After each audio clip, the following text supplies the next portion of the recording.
Merhaba arkadaşlar, kembali lagi di Understand Turkish bersama PPI Sakarya.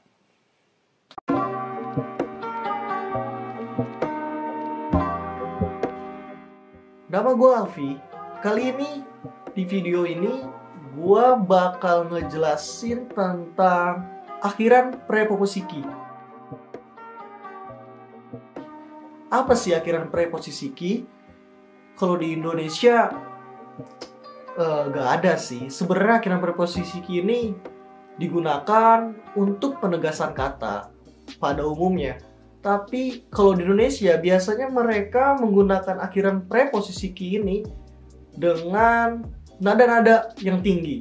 Nah, sebelum kalian makin pusing dulu nih, gue jelasin dulu deh kayak gimana contoh-contohnya ya. Kayak misalkan apa sih kegunaan umumnya gitu. Oke, misalkan ketika kata benda atau kata keterangan waktu itu disandarkan dengan kata akhiran ki, maka kata tersebut akan berubah menjadi kata sifat atau kata ganti. Misalkan masadaki kitab.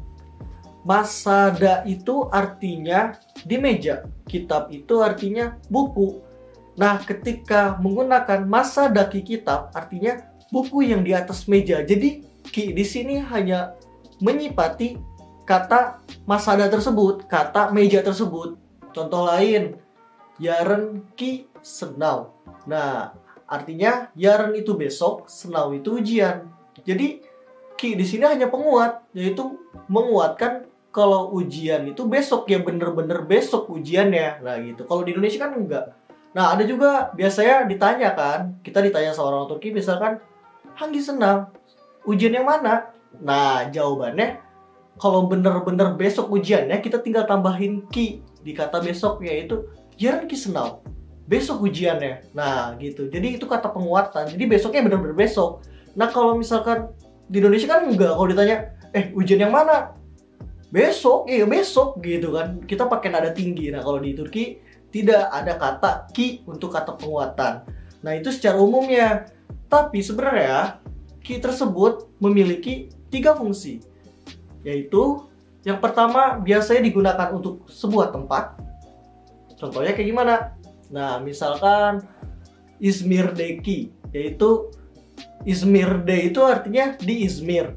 Ditambah ki jadi hanya penguat aja. Terus misalkan di kafe, ya udah tinggal tambahin kafe deki. Terus Sakarya, ya berarti di Sakarya misalkan tinggal tambahin aja Sakarya daki. Seperti itu. Dan yang kedua, fungsinya adalah untuk waktu. Nah, misalkan apa? Nah, tadi yang gue bilang, yaitu besok misalkan. Ya udah tinggal tambahin ki.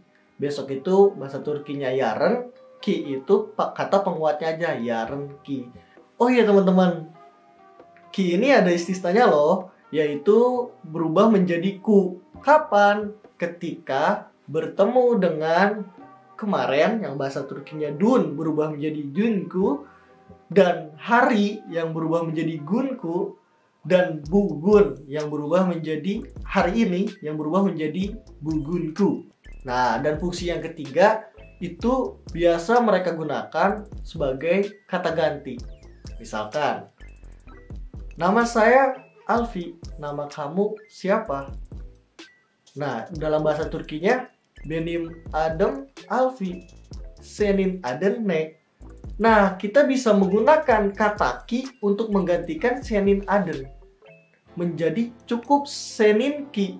Kayak gimana contohnya? Benim adım Alfi, senin ki ne. Jadi langsung ki ini sudah mewakili kata senin adın itu tersebut. Nah, jadi paham kan teman-teman sampai di sini fungsi-fungsi kata ki seperti apa? Kalau masih belum paham, silahkan komen di bawah ini.